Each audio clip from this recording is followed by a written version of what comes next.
안녕하세요. 경희대 배수진입니다. 네, 저는 황경화 조유정 연구원과 이제 권우병 교수님 지도하에서 저희가 본 연구를 수행하게 됐습니다. 네, 저희는 이제 코로나19, 저희가 지금 힘든 여정을 겪고 있는데요. 이런 코로나19 한국 사례를 중심으로 소셜 네트워크 서비스 추이를 활용한 수정된 감염 예측 모델을 제안하는 데 본 연구를 하게 됐습니다.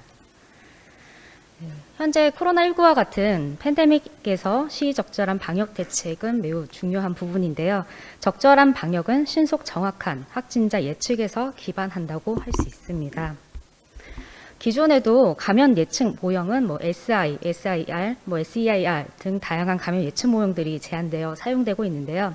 현재 저희가 SNS 이렇게 활발하게 사용하고 있는 이런 시대에서는 특히 사회 의사소통의 양상을 감염 예측 모형에 반영한 연구가 거의 없다라는 것을 봤고요. 따라서 본 연구의 목적은 기존 감염 예측 모델인 SEIR 모델을 기준으로 SNS 효과를 반영한 수정된 SEIR 모델을 제안한 데 있습니다. 기존 전염병 모형을 좀 살펴보면 1918년 스페인 대유행 이후에 컬맥과 맥켄드릭에 의해서 최초의 수학적 모형을 정립하게 됐는데요. 이 모델은 이제 구획 모델 유형의 이제 전염병 모형으로서 기본이 이제 SI와 또 SIR, 또 SEIR이 있는데 최근에 이제 특히 SEIR의 경우는 익스포지드라는 잠복기를 고려한 모형입니다. 그래서 우리가 코로나19의 경우는 저희가 지금 방역 대책을 할 때 잠복기 14일이라는 것을 이제 염두에 두고 수행한 것과 같이 따라서 본 코로나19와 같은 상황에서는 SEIR을 이제 저희가 기준을 삼아서 예측 모형을 삼고자 정하게 됐습니다. 기존의 보건 분야에서의 SNS 영향에 관련된 연구들이 수행된 바가 있는데요. 이런 보건 분야에서 SNS에서 보면 이런 SNS 역할들이 순기능적인 그런 역할을 하는 연구들이 있었고 또 역기능적인 역할을 하는 연구들이 있었습니다. 그런데 이제 보건 정책 수립에 있어서 SNS의 중요성은 인식은 했지만 SNS가 방역에 미치는 효과를 계량화해서 한 연구는 없었습니다. 따라서 저희의 제안하는 모형은 다음 그림과 같은데요. SNS와 코로나19 감염 정도의 사이에 상호성이 있음을 가정하고 예측 모형을 제안하게 됐습니다. 다음에 이제 저희 SNS 이용 동기를 보통 미디어 연구에서 보면 이용과 충족 이론이 있는데 거기에 연구자마다 동기에 대한 부분들을 다양하게 하기도 했지만 어떤 연구자에 의해서 정보 동기와 사회 동기로 구분한 연구도 있었는데요.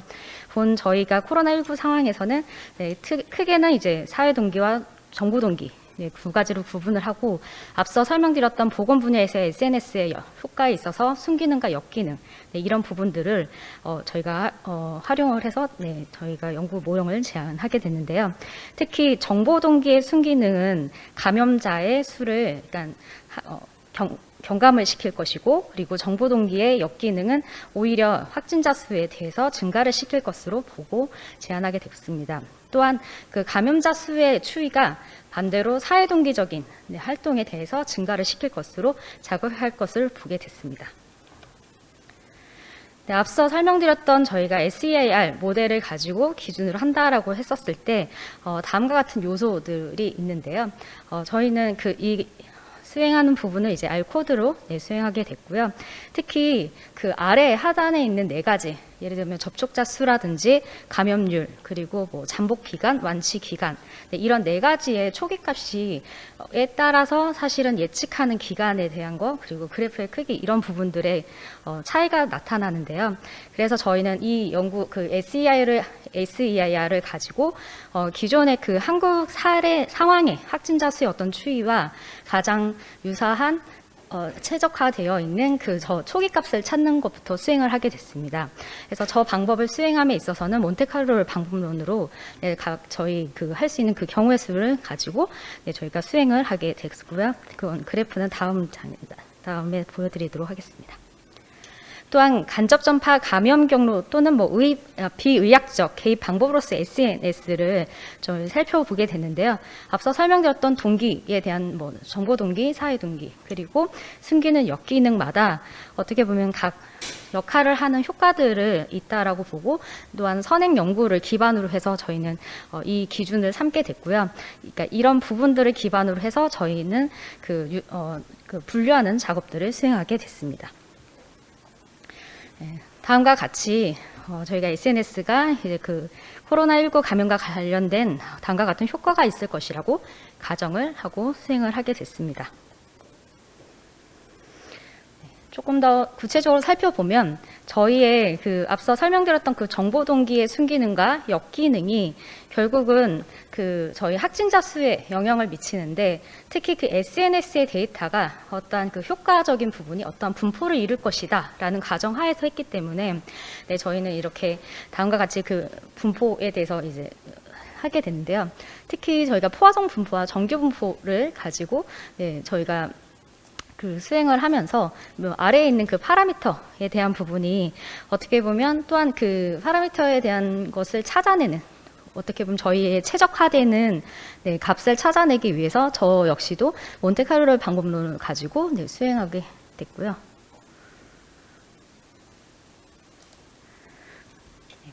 그래서 과연 어떠한 기간 안에 어떠한 그 람다라든지 아니면 평균, 그럼 표준 편차의 어떤 것 값이 과연 우리가 지금 한국 상황에서의 추이와 연결되는 가장 그 최적화되는 값인지를 찾아내는 과정들을 수행하게 됐습니다.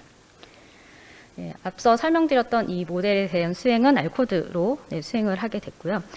이때 이제 그 최종적인 거는 저희가 제안하는 그 저희의 SAIR 모델에 대한 것이 결국은 저희 실제 확진자에 대한 수에 얼마만큼 근접한지에 대해서를 MSE 값으로 확인을 하게 됐습니다.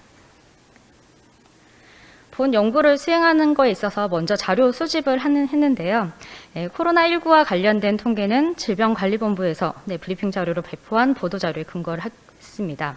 그리고 SNS 관련된 자료 수집은 뉴스DB 검색 사이트인 빅카인즈를 활용을 했습니다.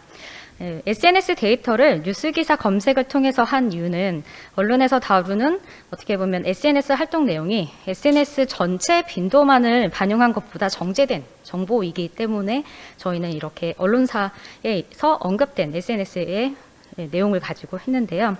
이렇게 다음과 같이 네 개 언론사를 이제 선정했던 이유는 저희가 언론 신문 발행 부수에 대한 부분과 정치적 성향을 고려해서 한 4개사를 선정을 하게 됐고요.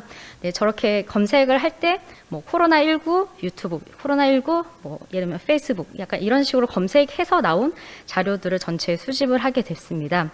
전체는 한 2,900여 건 정도 나왔고 코로나19와 직접 관련된 걸로 저희가 분류한 작업은 2,067건으로 수행을 하게 됐습니다.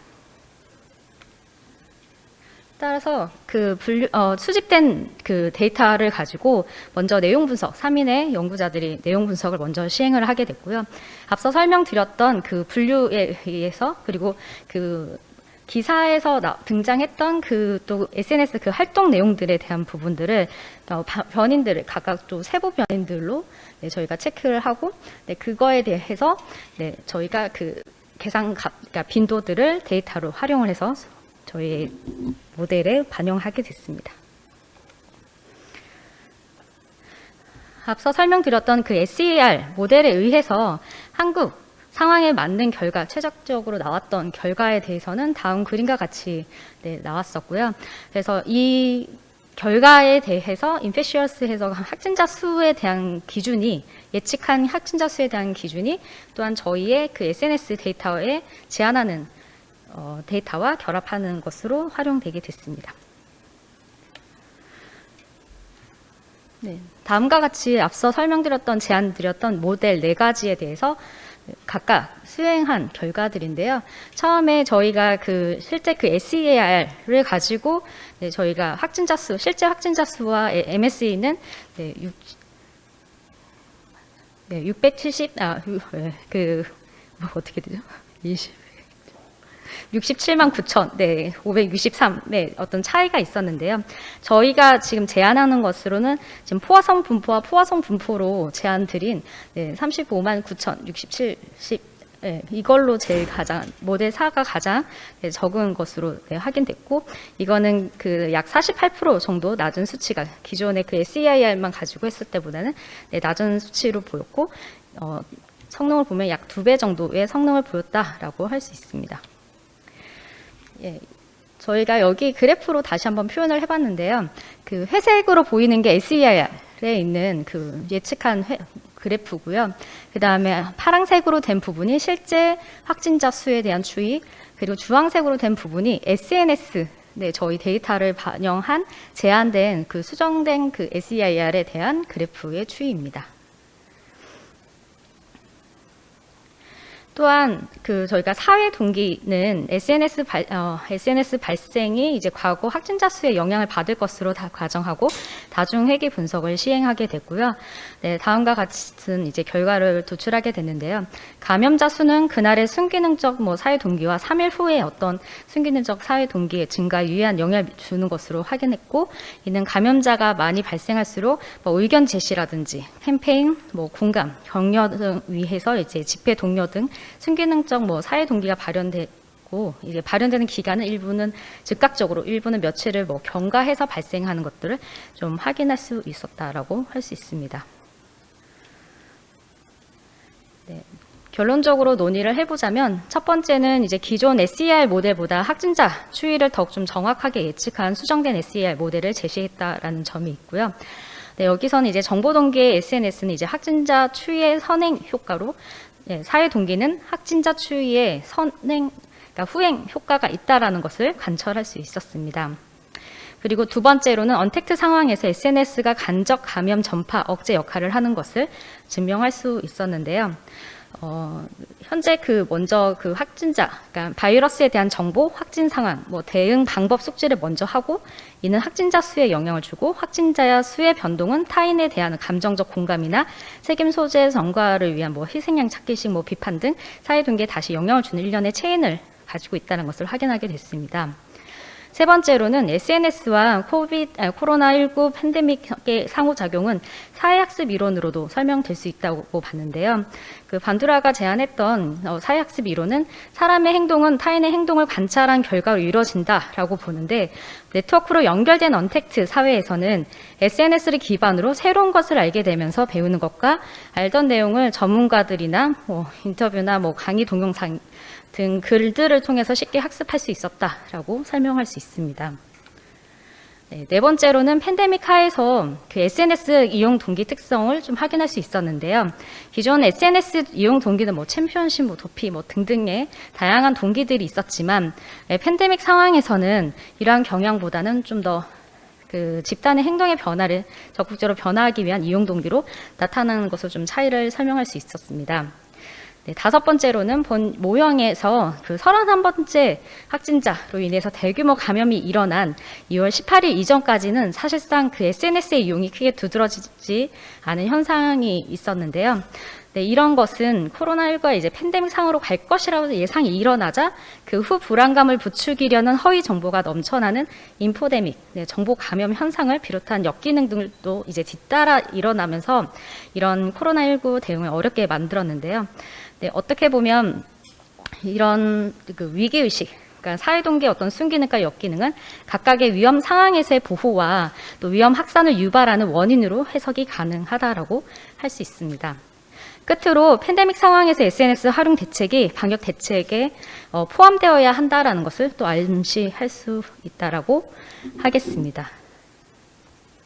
따라서 저희의 학술적 시사점은 첫 번째로는 SNS 형태가 기존 감염 모델의 정확도 제고에 유의한 영향을 준 것을 한국 코로나 상황에서 실증적으로 보인 최초의 연구이고요. 둘째로는 그 정보 동기 SNS가 또 사회 확진자의 변동을 주고, 확진자 변동이 또한 사회 동기 SNS로 이어지는 동적 연속 체인을 발견했다는 점이 있습니다. 셋째로는 팬데믹 상황에서 SNS가 확진자 수에 영향을 미치는 데 역할을 한다는 것을 사회학습 이론을 통해 설명 가능하다고 볼 수 있습니다. 네, 끝으로 또한 저희가 실무적 시사점으로는 첫 번째로는 SNS 중심의 IT 서비스 산업과 보건 산업의 융합이 팬데믹 해소에 필요하다라는 것을 설명할 수 있고요. 둘째로는 SNS와 SNS 관리는 유효한 비의학적 개입 방법이고 팬데믹 등이 발생할 경우 SNS 관리가 필요하다라고 할 수 있습니다.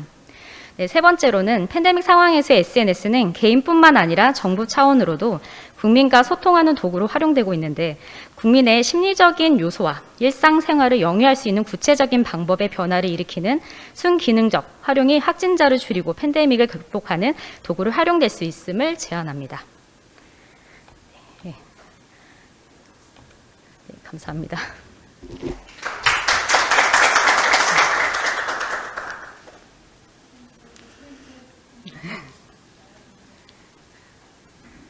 코멘트라기보다 지금 봤을 때는 코비드19가 지금 진행된 결과들을 자료로 수집하고 짧은 기간에 어떻게 이렇게 연구가 진행되는지 굉장히 궁금했어요.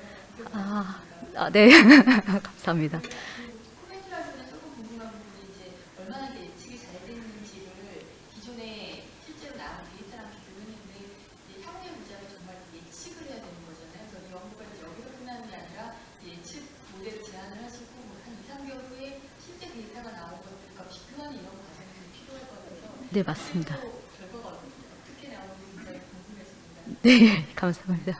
네, 먼저는 저희가 3월 5일부터 본격적으로 이 연구를 도입하게 됐고요.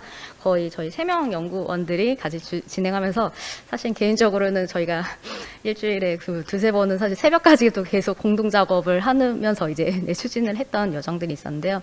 네, 아무튼 그래서 5월 말까지 열심히 진행한 결과들이고요.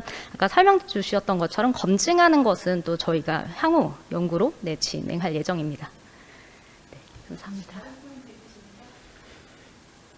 연구 결과를 보면 SNS상에서 올바른 정보가 많이 퍼지면 확진자 수를 낮출 수 있다는 시사점을 조금 네. 볼수 있어요.